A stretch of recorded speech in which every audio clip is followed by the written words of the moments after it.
So hey guys, আগে এই ভিডিওটি দেখো, তারপর এই ভিডিওটির ফানি কমেন্টগুলো পড়বো। দেখো এটাই আমার বাড়ি। বলতে পারছি না বাবা মানবে নাকি। তুমি এক কাজ করো, এখানে দাঁড়াও, আমি বাবাকে ডেকে আনছি। তুমি বলবা আমি খুব গরিব, তাহলে যদি বাবা মেনে নাও। বাবা তোমাকে না বাইরে একটা মেয়ে ডাকছে। আচ্ছা ঠিক আছে, চল দেখছি, চল। এই যে বাবা। বাবা আমি খুব গরিব, আমার খাবার কিচ্ছু নেই। আপনি আপনার ঘরে আমাকে কাজের লোক হিসেবে রেখে দিন, আমি আপনার অনেক কৃতজ্ঞ থাকবো।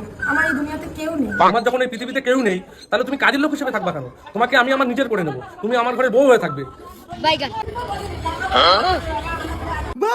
হাত ছাড়া, বউ বানাতে নিয়ে এসে মা বানিয়ে দিয়েছে। तो चलिए शुरू करते हैं। ছেলের বাবা ছেলের বউকে নিয়ে নিল। गजब बेइज्जती है। থাক, সমস্যা নেই, বাপ বেটা একসাথে করবে। এ কি বলে, অতি চালাকের গলায় দড়ি।